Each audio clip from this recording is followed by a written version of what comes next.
All right, sports fans, how's everybody out there doing?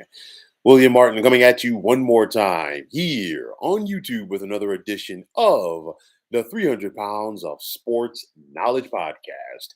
Now, the New York football Giants took the field Saturday night at Lincoln Financial Field with a ton of confidence and for good reason.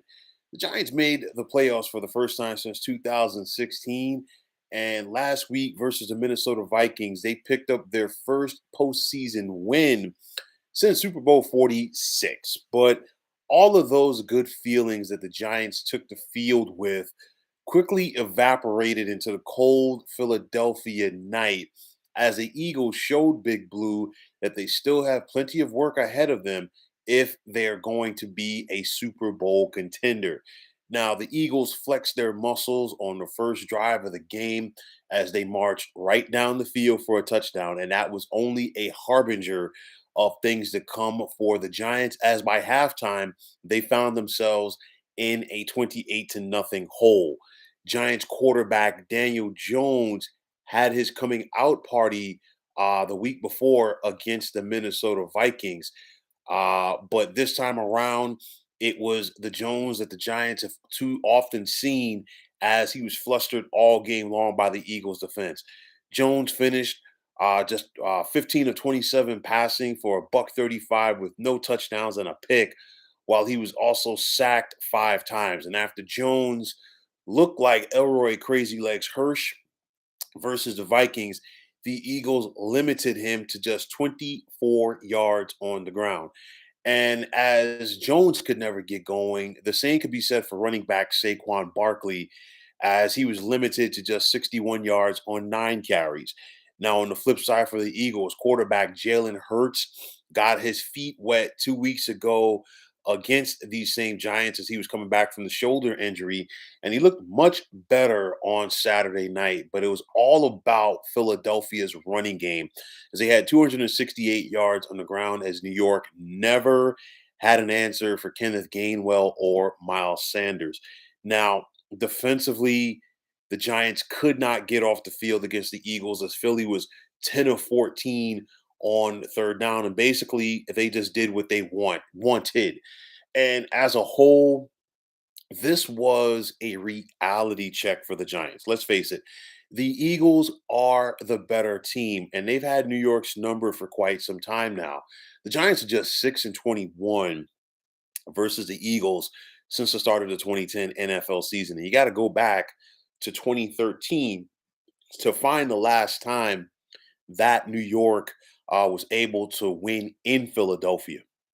And for the Giants, this is the litmus test as far as where they want to be because 5 of their 8 losses this year, this season, and I'm including this postseason loss this past Saturday, came to either the Eagles or the Dallas Cowboys, and these are the two teams that the Giants got to catch if they really want to truly win the NFC East. And you could make a strong case and say the Eagles are laying in the weeds for the Giants in this one. And I say that because the Giants came in with a ton of confidence, and rightfully so, because New York had their second and third string guys out there in week 18, while Philly had their starters out there, and they were trying to wrap up home field advantage. And the Giants played them tough. And New York had to say, well, you know what? We did this with our backups. What are our first string guys going to be able to do? But all of the issues that have plagued the Giants for about the last 6 or 7 years showed up again. The offensive line could not open holes for Saquon Barkley. The offensive line could not protect Daniel Jones. Daniel Jones looked uncomfortable in that pocket, and it was due to the pressure that this Philadelphia front was putting on him all game long. Defensively for the Giants, has been an improved unit all season long, but they couldn't put any pressure on Jalen Hurts, and on top of that, they couldn't stop the run. And if you have a quarterback like Hurts who is coming back from a shoulder injury and he's still working through it, I don't care what anybody says, he's not 100%. But at the end of the day, the Giants or the Eagles rather had a strong game plan as far as attacking this Giants defense with their run game, and New York never had an answer. But I think the telltale sign of things to come was on that first drive of the game where Philly was able to go deep and Jalen Hurts did throw the deep ball to Devonta Smith. And that kind of set the tone to say, you know what, we're not pinning our ears back. We're coming at this thing. And the Giants just never, and I repeat, never were able to get ahead of this thing on Saturday night. So make no mistake about it. The Giants went into this game with house money because not a lot was expected from the Giants this season under first year head coach Brian Dayball and first year general manager Joe Shane, as this is all about a rebuild. But the Giants definitely exceeded expectations, not only finishing with their first winning record for the first time since 2016, but also getting to the postseason for the first time since 2016, and then winning a playoff game and advancing to the divisional round. These are all things that if you're a Giant fan or if you're part of this Giants organization, you definitely have to be happy about because this team definitely overachieved. And you could see the foundation that Brian Dayball and Joe Shane are establishing with the Giants because it's all about that culture change because this team has expected to lose for so long, and when guys don't know how to win, and you're able to come on there and show them that you know what there is a way for you to win and be successful. It's all about the culture change. So kudos to Shane and Dayball for doing that here in year number one on their regime, but. You got to find a way to build off of that.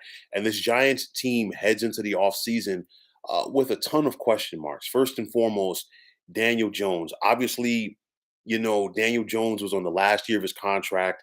The Giants let it play out. They did not extend him, and rightfully so, because he has not played well up until this season. But obviously, Jones had his best season with the Giants.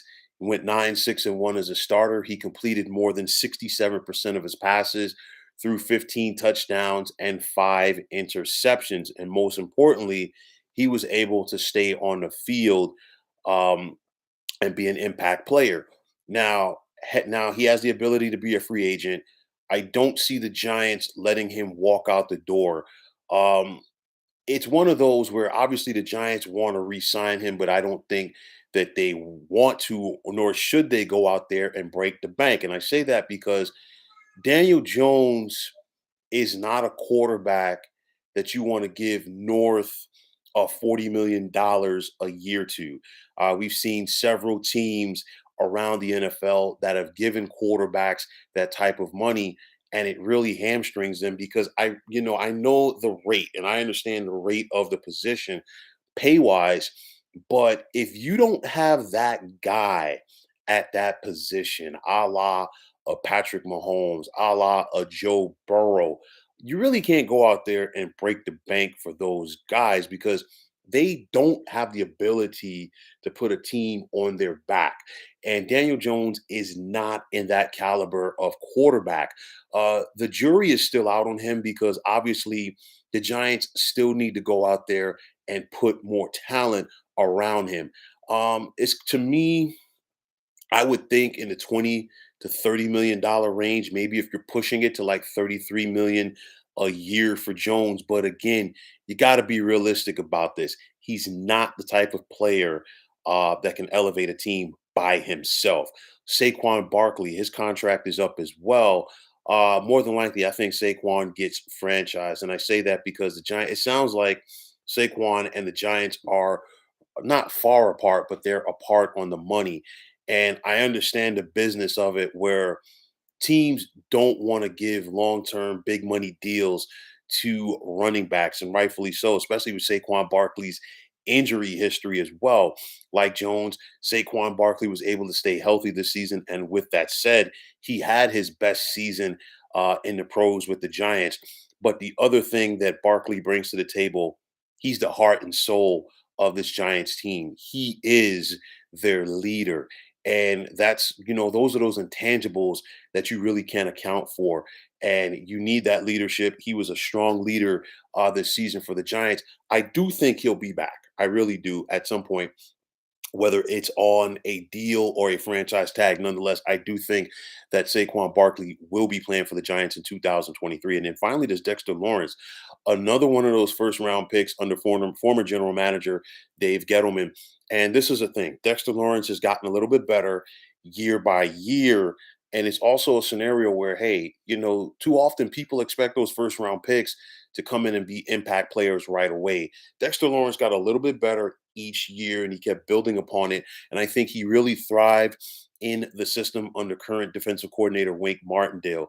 So it's going to be interesting to see what happens there. I think out of the three, Barkley, Jones, and Lawrence, I think two of them definitely get signed, and one of them is probably going to get franchise tag. But I think all of them would be back with the Giants for next season. But at the end of the day, stranger things have happened because it is a business. Obviously, the Giants have to upgrade their passing game because the Giants are 26th in passing this season, which means you got to get more help at the wide receiver position. Wandale Robinson, an early round pick for the Giants last year, injured at ACL during the season. So obviously his season was done. The Giants traded Kadarius Toney to the Kansas City Chiefs. They get a mid-round pick for him in this upcoming NFL draft. Obviously, Kenny Galladay's been a wash. We've seen the emergence of guys like Richie James, as well as Isaiah Hodgins. Sterling Shepard, I think his days are done because he cannot stay healthy. But nonetheless, I expect the Giants to be players in free agency. Um, Financially strong guys. And I say that because I don't see Shane breaking the bank in free agency for a wide receiver. And there's a good possibility that where the Giants pick at in the draft late in the first round, they'll still have the opportunity to get a quality receiver at that point. Maybe a Jordan Addison out of USC, maybe a Jackson Smith and Jingba out of Ohio State. We got to wait and see. A lot will have to happen between now and then. Got to see how guys work out at the pro days and so many other things. But nonetheless, the Giants definitely have to upgrade their wide receiver position and put more talent around Daniel Jones. The Giants also have to keep adding bodies to their secondary. We saw the impact that Xavier McKinney had when he came back healthy. Made things a lot better, getting a healthy Adoree Jackson. Are the Giants going to bring back Julian Love? We got to wait and see. But nonetheless, you got to go out there and stockpile those athletes. And I say that because if you want to go out there, if you're the Giants, and realistically catch the Dallas Cowboys and catch the Philadelphia Eagles and compete with these two teams for supremacy in the NFC East, you got to go out there and stockpile the athletes in your secondary. Why? Because the Cowboys and the Eagles, especially the Eagles, have that talent at the wide receiver position. You look at A.J. Brown, you look at Devonta Smith, two studs right there. And then you think about the talent that Philly has at running back as well. This is how you keep up with the Joneses. You got to go out there and not only play their game, but you got to beat them at it. So that's something that the Giants have to work on in the offseason. Continuing to improve their offensive line. We saw the Giants use a first round pick on Evan Neal in 2022. Had flashes. He had his struggles as well, which is to be expected by a rookie at the offensive tackle position. Andrew Thomas is really coming into his own. So it looks like you have your tackles for the next couple of years. Now it's time to bolster that interior offensive line. And again, this is what I talk about, just continuing to put a team around Jones, which is why you can't just break the bank in, paying Daniel Jones. Next season is going to be much tougher for the Giants because they were able to creep up on people this year. Nobody expected anything from the Giants, but obviously there's going to be more eyes on this team next season. And the toughest thing to do in sports is win when everybody expects you to win. And that's where the Giants are right now. Can you build off of this? And this is what separates the so-so organizations from the good organizations in the National Football League as far as going out there and being able to take care of your business when you're expected to. There's going to be more eyes on the Giants next year. You can expect more of those 4 o'clock games as well as primetime games because, of course, everybody wants to see that New York market, especially when that New York market is winning. So at the end of the day, obviously, year one under Joe Shane and Brian Dayball was a success for the Giants. They put life back in this franchise and they gave excitement to a fan base that was in desperate need of it. But obviously, there's a gap between the Giants and the Philadelphia Eagles. So this has to be a building point and a learning point for the Giants as they head into the offseason. Obviously, if you're a player for that team, if you're a part of the organization, obviously this loss hurts, but it was also a reality check. The Giants are good enough to make the playoffs, but if they want to take that next step and contend for championships, they have to try to get to the level of the Philadelphia Eagles. And until then, they're just going to be a team that will be able to contend for a wild card spot. But nonetheless, if you're a Giants fan, you definitely should be happy with what you saw this season. Didn't end on a positive note, but it rarely does because only one team will finish their season with that win. Everybody else that gets in the postseason, in the words of the late John Madden, they go right back into the pot and they try to figure it out for next season. So let's see what the Giants can do this offseason to upgrade their team. Let's see if they can keep the likes of Daniel Jones, Dexter Lawrence, and Saquon Barkley in their fold as they look to not only get back to the postseason next year, but contend for the NFC title and possibly build off of that to make a legit Super Bowl run. So, folks, that is going to wrap it up. And as always, I want to take this time out to thank you for tuning into the 300 Pounds of Sports Knowledge podcast here on YouTube. I want to take this time out to thank all of you fine folks out there for tuning in. And if you have not already, please feel free to subscribe to this channel. Now, if you're on Twitter, please feel free to follow me at 300 Pounds of Sports. And like I always say, if you follow me, it'll be my pleasure to follow you right back. There's also the sports discussion group on Facebook at the Sports Depot 365. You can check it out, drop a line, and be a part of one of the better sports debating sites going on social media. So, once again, fine folks, my name is William Martin. I'm signing off, saying take care and have yourselves a wonderful day.